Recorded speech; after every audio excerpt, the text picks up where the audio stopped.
Tanya Bupati mau nurunkan alat berat, belum tak tagih lagi. Karena saya modal dengkul, saya kesini cuma bawa 5 biji. Anak-anak ini tunggakan saja per hari ini sampai 50 jutaan. Alumni perdana kita 3, 2 lulus beasiswa Al-Azhar Mesir dengan predikat ranking 1, 2.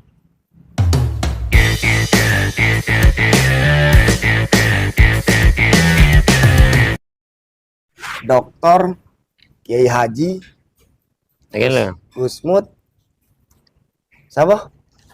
Ya, Haji Agus Mutamsir. Oh, Mutamsir. MA. MH. MA. Oh, MA. LCMA ya. Itu dokter, apa dokteran? Dokter suntik aja. PhD saya, bukan dokter. Hah? PhD. Apa PhD itu? Ya, filosofi dokter. Teman kan di sini mana tahu PhD itu. Orang sini kan enggak tahu PhD kan. Oh. Pimpinan pondok pesantren Azikro. Modern Azikro. Alumni mana? Kontor. Berarti sama dengan Ustadz ini berarti? Ustadz Topan. Ustadz Adesi. Oh. Ustadz Rian. Ustadz Rian? Itu kakak kelas. Aslinya orang mana? Saya. Saya orang Jawa Tengah. Jawa Tengahnya mana? Purbalingga. Kita mau ngapak weh. Jadi wani ora? Wani lah. Iya. Ternyata kita sama-sama orang ngapak ya. Purbalingga. Lah Mas Imam enti ngapa kayak? Paling Kebumen kan? Cilacap Pak. Iya pada bahaya, satu bahaya. server lah. Satu server. Cuma lain. Kalau bapakku lahiran, aku lahiran Palembang, Banyasin. Kalau toko asli wong Jawa. Oh, Cilacap ya, Cilacap. tanggaku lah. Saya dulu pernah di Cilacap pas sebelum tsunami. Tsunami tahun 2000. Tsunami 2004 itu saya keluar dari kantor, pas keluar dari kantor ngabdi lagi di Cilacap, di dekat Pangandaran, arah Pangandaran.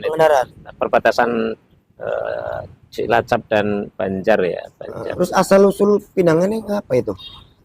Di deportase atau gimana? Jadi saya itu selama keluar dari kantor itu, kalau saya hitung-hitung sudah mengajar, mendedikasikan, mensupport, bahkan ada yang membangun sekitar 12 atau 13 pesantren. Membangun? Ada yang mensupport, ada yang membangun, ada yang menunggui pesantren baru, ada yang menunggui dan membangun, ada yang dari nol, seperti sekarang ini kan dari nol. Tapi bubar galau? Ya enggak. Itu kan pesantren kawan-kawan ya, kawan-kawan. Ada yang minta tolong di support. Misalnya ada bangunan kosong, minta ditungguin dulu sampai ada santri. Begitu ada santri, saya serahkan kepada pemilik yayasan, seperti itu. Di Azikro ini yayasan apa sebagai apa? Kalau di Azikro ini jadi ceritanya selepas saya dari Grobogan Purwodadi itu ada kawan kita membangun pesantren. Sudah lama bangunannya, ada satu bangunan dari 2003 ya. Cuman tidak berfungsi gitu nah. Azikro sebelumnya? Sebelum Azikro. Saya di sana pendiri yayasan. Pendiri yayasan, nama yayasannya Izzatul Ummah. Saya 3 bulan di situ, terbangun musola dan berjalanlah santri TPA waktu itu. Setelah berjalan saya kasihkan lagi kepada yang punya tanah dan ketua yayasannya.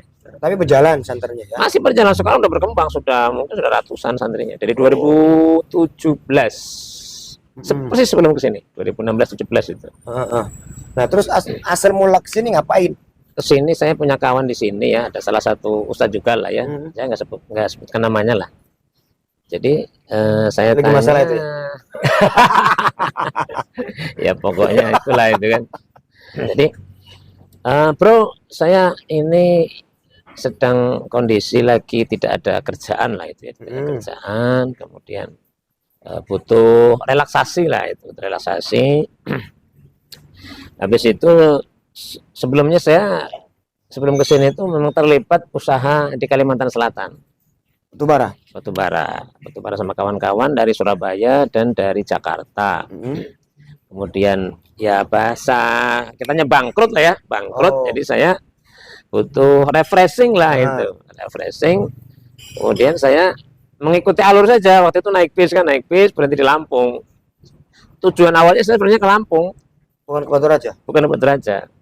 Oh. Begitu di Lampung di tengah jalan naik bis, kemudian saya buka Facebook ya, Facebook. Saya melihat ada salah satu kawan di sini tuh pasang status gitu nah, status tentang Batu Raja ini. Itu saya tanya, terus sampai di mana? Antum di mana? Itu bahasa kita orang pesantren ya, antum itu antum. kamu di mana lah itu bahasa itu. Kamu di mana? Saya di Batu Raja. Batu Raja itu di mana itu? Batu Raja ya di sini, di begini gitu. Kemudian saya nekat, ya sudah, saya ke tempat antum itu kan. Sudah ke tempat sini, saya belum ada tujuan itu membuat atau ide membangun pesantren itu belum ada. Pokoknya saya kepingin refreshing gitu saja, kepingin refreshing. Begitu sudah mulai masuk Batu Raja itu kan, saya melihat kayaknya bagus di sini ya buat pesantren itu. Sudah ketemu saya nginep di tempat beliau itu kira-kira sebulan. Kemudian keliling kan, saya tanya di sini ada pesantren modern nggak? Belum ada. Itu waktu itu kan belum begitu banyak ya waktu itu. Belum ada. Oh, kayaknya cocok sini buat pesantren. Nah, dari omongan itulah kemudian diseriusi sama kawan itu. Gitu. Diseriusi, kemudian saya diperkenalkan dengan pengembang yang sedang membuka perumahan Adzikro itu. Si Romi Irwanda dan Pak Rahman Antasari. Nah, beliau berdua punya cita-cita kepingin mewakafkan tanah lah itu ya. Jadi singkat cerita diperkenalkan, deal ACC, dibelilah tanah di belakang perumahan Adzikro itu. Itu beli tanahnya? Beli oleh pengembang tadi, berdua tadi, diserahkan, diwakafkan atau dihibahkan ke Yayasan Wakaf Adzikro. Oh, bukan tanah komplek perumahan. Ya, mereka beli dan tidak sampai hektar, ya cuma 8.000 meter persegi lah, kurang lebihnya segitu. Itu di tahun 2019 awal kita buat yayasannya. Ya, belum ada apa-apa, itu masih hutan belantara itu ya, masih hutan belantara, masih apa namanya, banyak pohon-pohon lah ya, apa kita bilang hutan lah, masih hutan gitu. Masih berupa kebun serut ya. Kemudian mulailah ditumbangi itu di tahun 2019 itu, setelah membuat yayasan ditumbang satu persatu, ditumbangi pakai ekskavator, dibuka. Membangun kan butuh dana dan sebagainya. Sempat kawan itu bertanya, antum buat pesantren dari mana dananya? Saya hanya menjawab, saya punya Allah dan saya Bismillahirrahmanirrahim itu. Pede banget. Iya, pede banget. Masih ada saksinya, Satrian itulah yang menjadi saksi kan ketika kesini. Termasuk beliau kan mensupport saya, memfasilitasi itu kan. Termasuk kawan-kawan kita yang di IJMI itu ada Asnas itu kan yang mensupport dari awal itu. Sampai sekarang masih hubungannya baik. Dari situ saya udah mulai sholat hajat tiap malam itu kan, sholat hajat bagaimana. Nah, datanglah ide untuk peletakan batu pertama yang waktu itu saya harapannya sebenarnya bukan ke Herman Deru, saya harapannya ke Pak Firly. Jadi ceritanya saya waktu itu diundang ke Kapolres untuk mimpin doa ketika ada kunjungan Kapolda. Kemudian saya mengutarakan niat, Pak Firly, saya ini punya cita-cita mau bangun pesantren. Jadi kalau bisa Pak Firly lah peletakan batu pertama itu kan. Oh ya, bisa. Nah, dikasih nomor ajudan kan, komunikasi itu sebelum bulan Oktober itu. Kira-kira bulan Agustus lah, 2019. Kayaknya bulan Agustusan itu. Nah, kemudian ternyata setelah komunikasi beliau lulus tes KPK. Apa itu, jadi udah jadi gitu. Nah, udah jadi Pak Firly. Kemudian saya ke Palembang waktu itu. Saya ke Palembang diajak kawan lah, ya kawan Pak Rahman itu kan. Di sana saya ketemu dengan Pangdam. Oh, Pangdam. Saya minta tolong sama Pangdam, bisa nggak kesini? Itu kan cita saya. Kenapa saya cita-cita kayak gitu? Karena magnet ya, karena saya nggak punya modal, jadi saya pengen narik magnet atau biar orang itu apa ya, siapa ini ya itu. Jadi ya ibarat kata kita kalau sudah menarik magnet kan nyari dana itu mudah itu. Karena saya modal dengkur, saya kesini cuma bawa baju 5 biji, Mam. Bawa apa? Bawa baju cuma 5 biji saya kesini. Sekarang wah, banyak, ada lumayan. Sukses. Sponsor. kurus dari kamu Dulu. Iya. Gemuk kan? Lumayan jadilah. Ya, jadi setelah itu Ternyata waktu itu ada rapat karhutla, jadi nggak bisa hadir. Nggak bisa. Nah, kemudian saya beralih ke Herman Deru. Herman Deru waktu itu gubernur, waktu mau baru dilantik. Saya nekat mengundang Herman Deru. Kemudian saya serahkan suratnya. Ada kawan kiai lah, orang tua saya di Palembang yang mendampingi saya, kasihkan, insya Allah tulis namanya. Nah, kemudian pihak protokol sini nggak percaya itu. Mereka sudah pesimis, nggak bakal hadir lah gubernur itu. Itu saya langsung sholat hajat, saya sholat hajat malamnya kan, berapa hari gitu, kira-kira seminggu lah saya sholat hajat itu. Ya Allah, saya kepingin datangkan satu aja lah pembesar di Sumsel ini. Nah, ternyata dijawab oleh Allah. Jadi begitu hari keempat saya sholat hajat malam ya, paginya itu sekitar jam 8 apa mendekati jam 9 lah, antara jam 8-9 ditelepon oleh protokol gubernur. Nah, insya Allah jadi Bapak mau berkunjung ke Batu Raja. Saya ngubungi protokol sini, kaget kan, kelabakan waktu itu. Waktu itu kan sudah nyetak banner bupati kan, bupati doang kan. Ternyata gubernur datang, wah kelabakan, dia nyetak ini, undangannya diulangi lagi, gitu kan. Dan saya tidak menyangka juga, Bang, galak ke Azikro yang ngerti apa-apa gitu. Bukan apa-apa, bukan siapa-siapa, tidak punya siapa-siapa gitu kan. Modal 5 baju ya. Modal 5 baju itu wah itu. Ya singkat ceritanya datang peletakan batu pertama, dan saya ditanya. Beliau ketika sambutan pun ngomong, "Ini pasti bukan orang sini," katanya itu kan. Ingat ya, pasti orang Jawa ini itu nekat kayak gini gitu kan. Kemudian saya ketika berhadapan ini ditanya, Pak Ye, butuh berapa semen untuk bangun? Saya bingung kan waktu itu kan, hitung-hitungan dari mana, tukang bukan itu kan.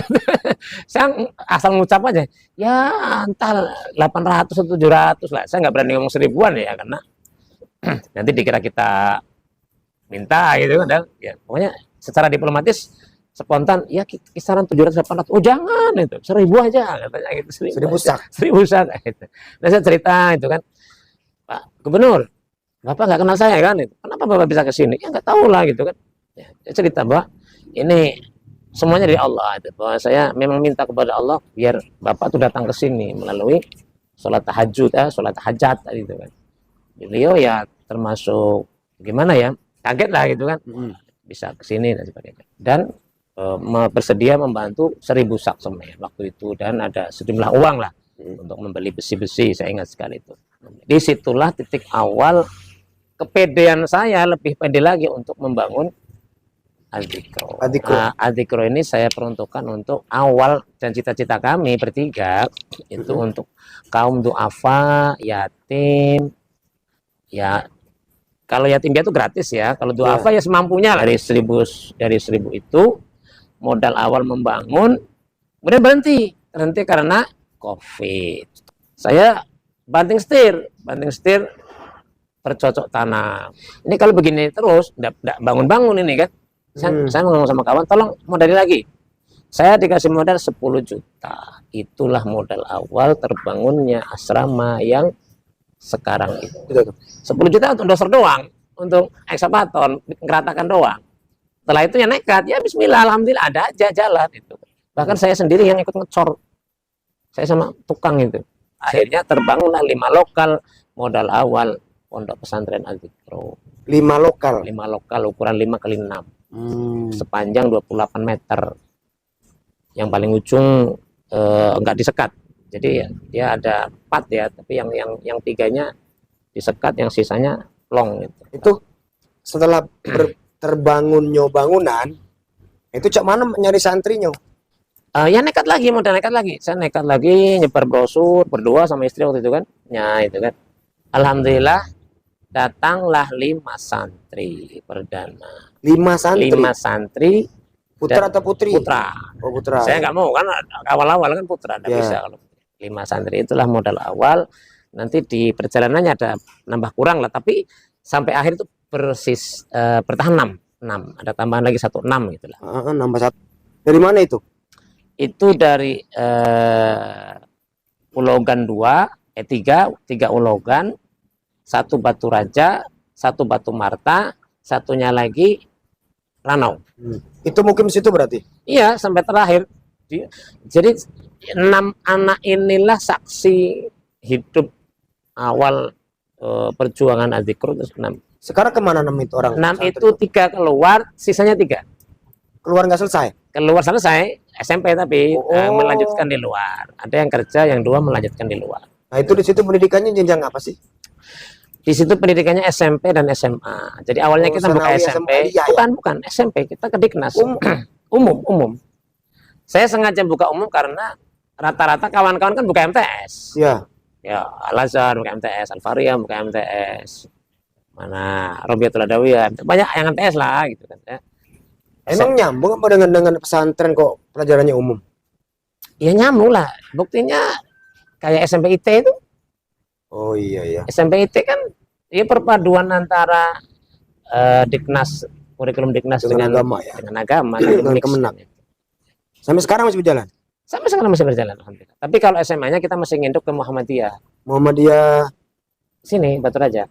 Oh SMA-nya. Muhammadiyah nginduk. Kalau SMP-nya? SMP-nya alhamdulillah sudah akreditasi B. Kita akreditasinya B. So, Gitu akreditasi B itu. berapa santrinya? Santrinya Muridnya? 50-an lah. Plus minus lah 50-an antara itu lah. Akreditasi B. Akreditasi B. Jadi ulang ujian sendiri berarti? Ujian sendiri, ijazah sendiri. Alumni perdana itulah yang ijazah tanda tangan sendiri. Nah tahun ini berapa lulusan? Tahun ini sekitar 10. Kita masih sedikit, masih belum sebanyak yang lainnya lah. Karena saya nggak target berapa banyak santri, ya sudah kita terima, kita didik. Dan pola pendidikan di sana, Mam, di sana kita didik itu kemandirian. Jadi gimana ya? Jadi anak-anak itu dididik masak, nanti dididik ngecor, bangun siring, ngecor. Apakah tidak menyalahi aturan dari apa itu?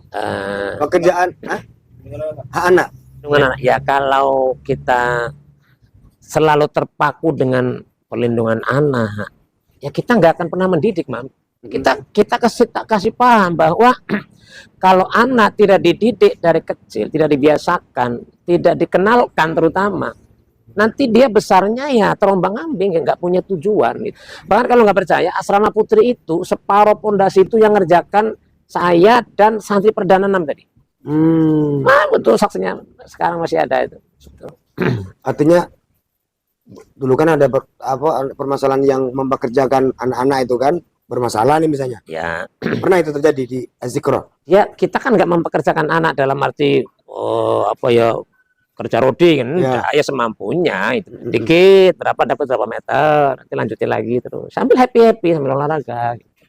Jadi alhamdulillah anak-anak ini terbentuk gitu. Nah, mentalnya terbentuk.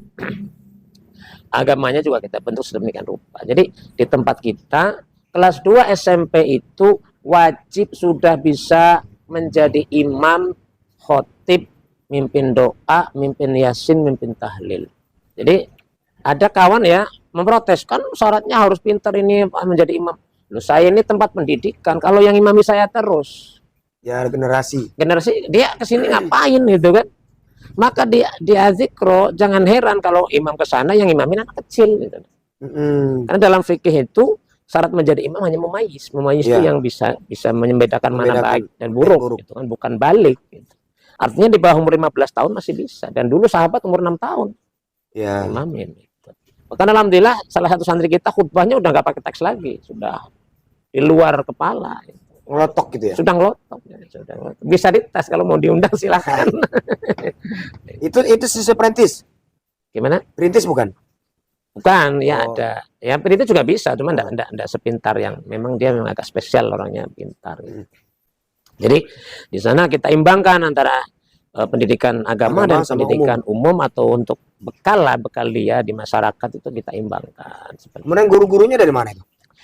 Guru-gurunya kita kerjasama dengan pesantren di Belitang, Nurus Salam, karena Nurus Salam itu kan kakak kelas ya, senior kita di Gontor ya, jadi kita minta pengabdian dari sana dan sebagian dari luar yang untuk pelajaran-pelajaran umum. Apanya itu guru panggilan? Ya, guru yang sebenarnya datang, tapi yang mukim itu rata-rata dari Nurus Salam, dan ada kalau sekarang ada dari peninjauan ya, pesantren apa namanya itu, adalah pesantren peninjauan yang sekarang kuliah di STAI kan. Daripada tinggal di kos, saya tarik gitu lah. Udah di sini aja, itu sambil ngajar. Gitu. Oh, artinya sudah ada apa namanya itu Untuk santri cewek berarti santriwati. Sudah ada santriwati. Tahun kedua kita langsung buka santriwati. Tapi tinggalnya ngontrak dulu, ngontrak di perumahan itu, satu rumah kita kontrak. Orang berapa itu? Waktu santri perdana itu berapa? 5 kalau nggak salah. Sekarang sekitar ada 15-an lah. Udah cukup lah satu rumah. Ya enggak, sekarang udah pindah, sudah Pindah di asrama? Ya, udah ada asrama. Oh. Karena nekat kan. Anda mungkin daripada nyewa rumah mendingan kita bangunkan asrama. Itu asrama putri modal 20 juta. Kalau asrama putra modal 10 juta, asrama putri modal 20 juta. Terbangun 3 lokal, Mam. Oh. Ya modal nekat aja, ngalir dikit, bangun tempel itu nanti lah jadi. Atau mungkin perlu donatur tetap nih. Kalau donatur tetap ya dibilang ada, dibilang enggak itu. Ya fluktuatif lah. Iya. Ya saya hanya punya Allah aja, Mam. Yakin aja gitu. Alhamdulillah ya ada aja jalan itu kan. Buktinya anak-anak ini tunggakan saja per hari ini sampai 50 jutaan. Tapi anak-anak bisa makan. Tunggakan? Iya. Tunggakan apa? Tunggakan makan sama SPP. 50 juta. Bayar mereka.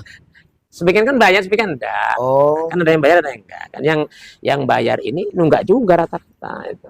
Kenapa nunggak? Ya maklum lah namanya kalangan menengah ke Ekonomi bawah. Ya. Tapi saya memaklumi. Tapi alhamdulillah ya makan enak-enak, makan kita enak. Bahkan komentar guru yang dari pesantren lain, ini pesantren kok makannya enak terus ya, itu kan katanya seperti itu katanya. Ya alhamdulillah, Mak, itu. Rezeki ada aja lah. Ya. Dan guru juga terbayar terus, Mak. Tidak pernah guru tidak terbayar. Walaupun ya di bawah standar namanya sukarelawan ya. Tapi alhamdulillah tidak kalah dengan honor-honor di luar itu. Tidak kalah. Gurunya berapa orang? 15. Wih, banyak. Banyak, hampir 15. Kelas sekolahnya siapa? Kelas sekolah SMP istri saya, yang SMA-nya kawan. Ada Oh. orang Batu Kuning situ lah. Istri ngajar juga? Ya, istri kan S2 pendidikan bahasa Inggris kan.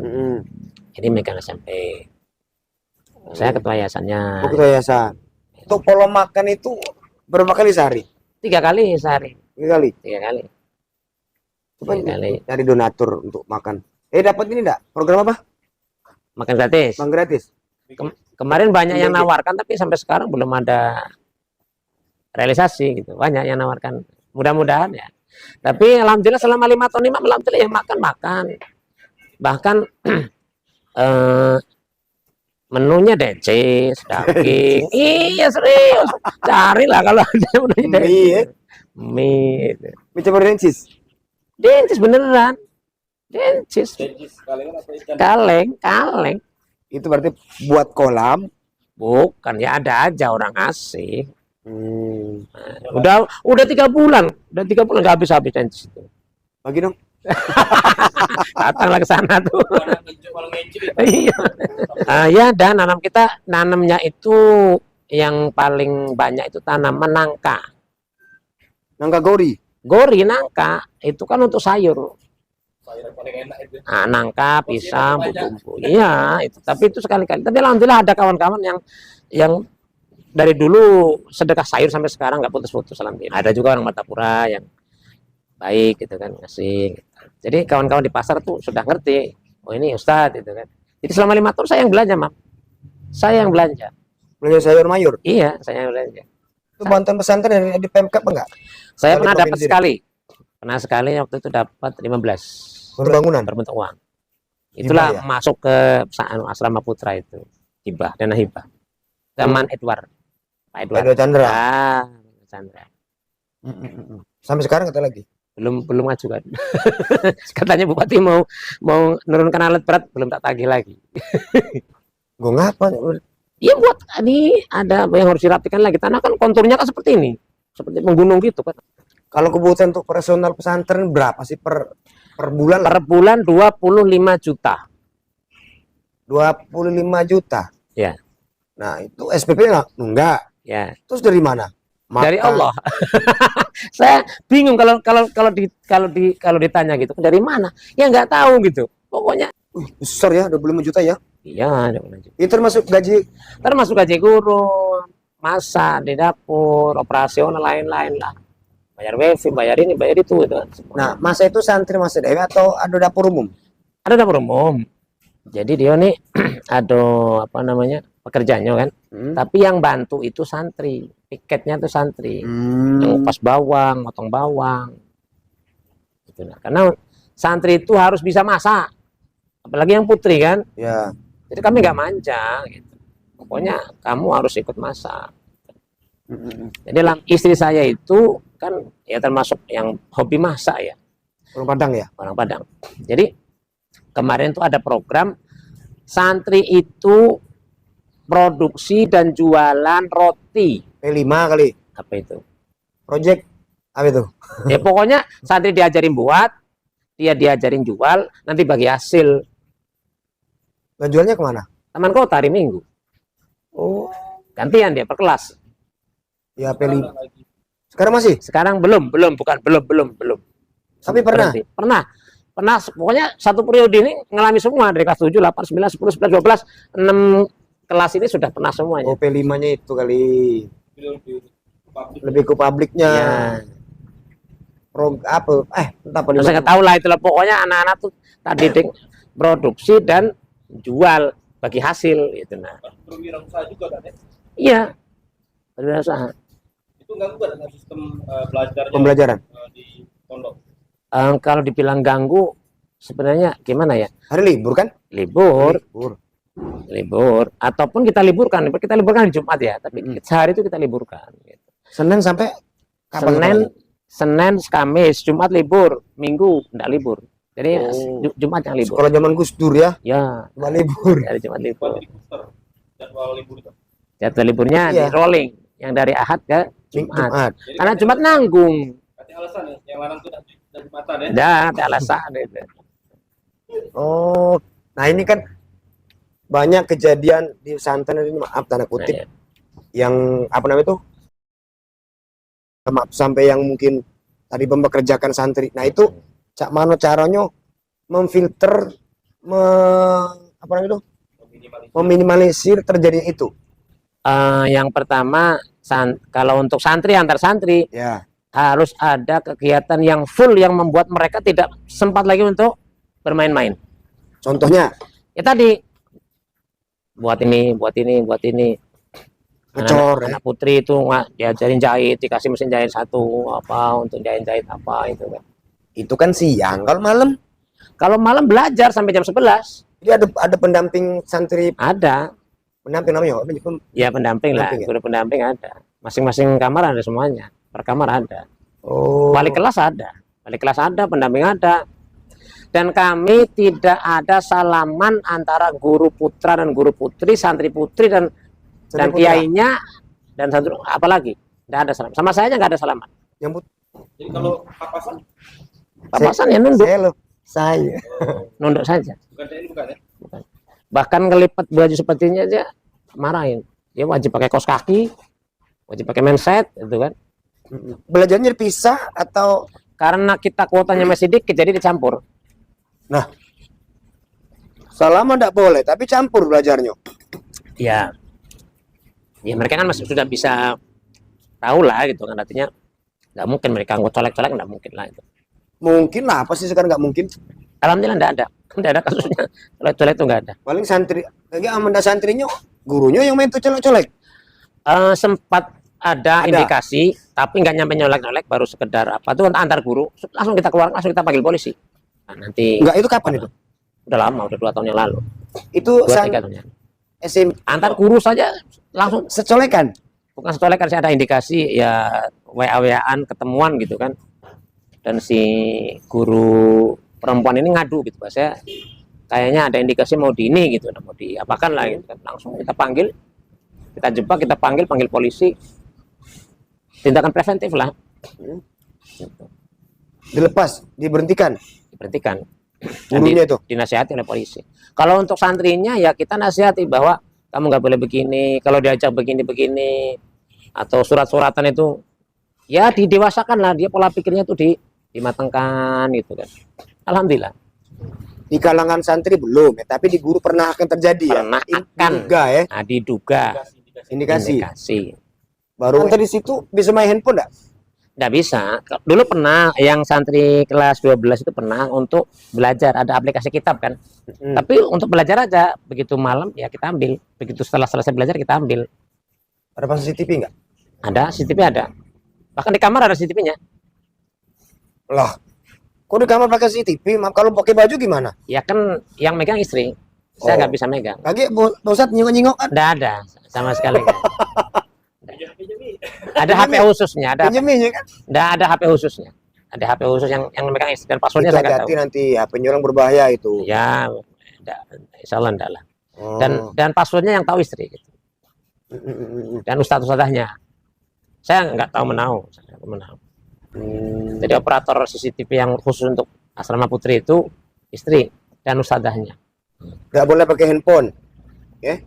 Nah, kelebihan az-zikr apa sih? Ya walau alam ya, yang jelas itu tadi kita kelas 2 SMP sudah bisa jadi imam, sudah khutbah, bahkan sudah ada yang ceramah, dan anak ini dari nggak bisa apa-apa, dari nggak bisa baca, putus sekolah, alhamdulillah setahun sudah bisa ceramah dan disawer hampir 2 juta sawerannya itu. Oh, jadi santri sawer. Bukan ceramahnya, bukan ininya. Santri Satu itu. sawer Yang kedua, Mam, Bukan sawer. alhamdulillah dan istri. alumni perdana kita 3, 2 lulus beasiswa Al-Azhar Mesir. Az-zikr. Azikro. Tahun berapa, Pak? Tahun ini alumni perdana Berangkat itu. berangkat. Alumni aliyahnya. Alumni aliyah perdana. Berapa? Wong 3, Wih. 2 lulus kuliah di Al-Azhar Mesir dengan predikat ranking 1 2. Angkatan perdana kemarin. Yang ini lulusan ini. Lulusan 2004 Iya, 2005 ini. iya. Oh, yang rombongan Al-Azhar itu ya? Al-Azhar Fakhriyah itu bukan? Beda lagi, dia gelombang kedua. Itu saya juga menerima itu. Kami sekarang ini ada 5 calon mahasiswa dari Jakarta, dari Purbalingga 1, dari Jambi 2, Batu Raja 1. Sedang ikut training dan belajar di Azikro untuk nanti menghadapi ujian di Al-Azhar. Pondok-pondok besar semua itu, Mas. Yang datang itu pondok dari Gontor, dari Demak, pondok di Demak. Sudah kuliah di UIN. Kemudian di Bogor, pondoknya besar juga. Di Jambi dua-duanya pondok besar semuanya. Alhamdulillah kami Azikro yang dipercaya mereka untuk membimbing sampai lulus ke Al-Azhar. Karena tadi ada 2 alumni kita yang Sudah berangkat atau persiapan? sedang persiapan. Oh, sekarang Pak itu lagi karantina bahasa ya. Betul. Di Karantina di Palembang, ya, karantina bahasa, betul. Oh. Pembekalan bahasa Arabnya di Azikro seperti apa, Pak? Kalau di Azikro kita ya aktif, Hari-hari. hari-hari aktif baca. Ya kalau aktif banget sih enggak, tapi mereka bisa, anak ini bisa ditanya begini bisa gitu. Kayak Faluk, Khair ya kan? Iya bisa. Ya kalau kita ngomongkan berbahasa Arab full, nanti kamu ke sana enggak juga gitu. Oh iya, selang-seling lah ya. Ya artinya mereka bisa gitu. Dan ketika dikasih kitab suruh baca bisa. Kita kuning. Kita pun yang bisa. Pakai bahasa Ogan, pakai bahasa Indonesia bisa. Sana kita ajari kan. Terus kurikulum dipakai kurang apa? Kurikulum yang dipakai ya kurikulum Diknas. Kalau pesantrennya saya mix antara Gontor dan Salaf gitu. Yang nyonton nih Az-zikr apa Faria? Ya walau alam saya nggak tahu lah itu. Kita masing-masing punya metode kan. Oh. Ya, masing-masing punya metode. Kalau dari Gontor, jadi pasti lah ngadepsi kalau-kalau. Iya. Iya kita kan. Gitu. Jadi ya kalau kelebihan sebenarnya nggak tahu lah kelebihannya apa, yang jelas kami alhamdulillah itu tadi. Jadi anak itu ketika pulang dia insya Allah kalau laki-laki pasti bisa ngimami, bisa khutbah, walaupun baru kelas 2 SMP gitu. Dan kami banyak orang-orang broken home, alhamdulillah sembuh, dan itu tadi berhasil menjadi Santri di situ banyak broken home. didominasi atau seluruhnya? Dominasi. Jadi selama kan problem katanya biaya itu cakal dengan SPP itu di pondok kita. Ya kadang ada juga yang masih tanggung jawab, kadang ada juga yang nggak tanggung jawab. Dalam arti broken home itu dari sisi pendidikan, ya murah dulu lah. Awal datang itu ya ada yang nggak bisa baca, ada yang macam-macam, ada yang nakal, sampai sekarang nakal banget. Gitu. Tapi alhamdulillah senakal-nakalnya anak-anak ini setahun 2 tahun di pesantren, dia bisa imam, bisa khutbah, sudah hafal Al-Baqarah, ayatnya diacak-acak. Kalau mau ngetes bisa. Gitu. Enggak gitu ke sana. Kita tes suruh baca ini Al-Baqarah. Rupiah. Ruqyah. Dari Rupiah tak? Iya, saya jadi ruqyah. Saya praktekkan langsung. Pakai ayat-ayat atau ada campur garam atau Enggak, ayat saja. Hanya saja. Sering saya kalau ada pasien yang minta diruqyah, anak-anak suruh bantu. Aku rukyah dong. Yang keluar jinnya beda nanti nih. Kacau. Oh, jadi 4 orang tahun ini ya yang ke Kairo ya. 2 orang. Oh, 2 orang. Ditambah dengan kawan-kawan yang menitipkan santrinya untuk dididik ke Al-Azhar dari Jakarta, Jawa Tengah, Jambi 2, Batu Raja 1, 5. Berarti itu kan 5. Ini Juni bulan depan langsung terbang ke Kairo. Besok mau buat paspor ini. Atau apa perasaannya, Tat? Dari 2 santri itu bisa goal ke Wah, internasional. itu udah sangat-sangat apa ya? Tidak menyangka lah ya. Jadi alhamdulillah ya dengan keterbatasan kita ya dari tempat, fasilitas, alhamdulillah bisa menelurkan alumni perdana yang lulus ke Al-Azhar. Cowok cewek itu Cowok cewek satu-satu. sepasang ya. Sepasang. Itu selesai dari Kairo, balik ke sini lagi. Balik ke sini lagi ngajar ke sini. Iya kan. Itu korban bekom juga? Nah, Enggak ya. kalau itu normal alhamdulillah. Itu prestasi loh korban hum pacar ke Kairo lo. Normal. Terus biaya gimana biaya? Biayanya ya kita bantu Dari pesantren. ya kita carikan donatur sebagian lah. Biaya berangkat aja di sana kan beasiswa. S1 berarti ya. S1. Apa jurusannya? Jurusannya banyak, dia mau ngambil tafsir namanya. Oh, tafsir. Satunya? Bandingan mazhab kan. Ini kalau menurut madhab ini. Makanya nggak jelas ini madhabnya ini. Ini bermazhab jadi kan? Dibanding-bandingin terus masalahnya itu. Tapi kalau ke Kairo udah jadi ini dia apa? Gaya. Rukia. Enggak baca kan? Memang spesialis apa? Bermazhab jadi dibandingkan ini mazhabnya Fahra apa? Fahria kan? Ini Banding-bandingin baik ya, banding-bandingin baik. bandingkan ini kan lucu nanti. Oh, ini loh yang diambilkan itu kan kekurangan sekarang yang perlu terakhir Teh. Ya. Untuk yang perlu bantuan dari pemerintah kabupaten lah ya, kemudian ke provinsi dan nama Allah diakuni dan Indonesia lah. Itu apa untuk Azikro? Kalau konteksnya pesantren, Mam ya, jadi itu sebenarnya itu harus mandiri, Jadi kalau Anda membuat pesantren harus siap mandiri dan harus siap tidak menerima bantuan. Jadi harus sabar, karena dulu guru-guru kita pun buat pesantren lama puluhan tahun baru bisa maju. Kenapa? Karena saya masih memegang teguh prinsip yai saya bahwa jangan pengen cepat besar, jangan pengen cepat banyak. Ikuti saja prosesnya, alurnya, sabar. Kalau tiba-tiba Allah ngasih rezeki banyak, alhamdulillah. Kalau enggak ya sudah sabar aja. Karena apa? Banyak pesantren yang ketika besar itu tidak kuat di godaan. Ya, Tanda kutip ya, nanti tujuannya maaf komersil ya. komersil. Tarik ulur dengan ahli waris. Ahli waris. Nanti pamannya nitip ini. Nanti mamangnya nitip dari kepala sekolah. Nanti adiknya nitip di kantin, lola kantin. Ini enggak di Azikro? Saya tidak mengelola koperasi yang mengelola koperasi santri. Sampai detik ini saya tidak pernah megang duit koperasi 1 rupiah pun. Ya megang, tapi kan ngambil. Tidak pernah. Menikmati juga tidak? Tidak pernah. Tanya sama santri. Santri perdana sampai sekarang. Bahkan saya nombok. Wajar. Jadi, perlu diketahui saya tidak pernah mengetahui perputaran uang di koperasi sampai sekarang. Terus target dari santan Azikro apa sendiri?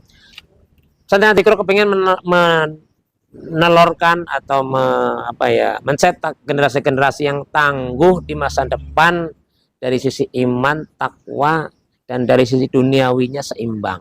Sekarang banyak yang timpang. Ahli agama, dunianya hilang. Ahli dunia, agamanya hilang.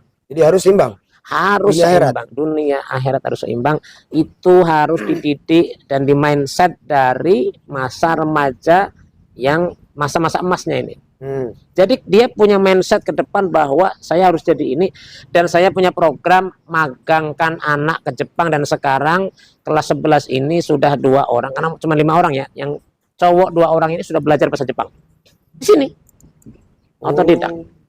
Kami ada link. Saya sudah link, saya juga menerbangkan ke Jepang. Tahun ini sudah ada insya Allah penerbangan ke Jepang. Jadi artinya begini, artinya saya memikirkan anak-anak ini biar sukses dunia akhirat, gitulah kira-kira. Bukan hanya agamanya saja, tapi dunia dan agama yang beriman, agama yang mengimbangi dia dunianya. Iya. Dunia yang diimbangi dengan agamanya, kayak itu. bolak balik lah, bolak balik. Hmm.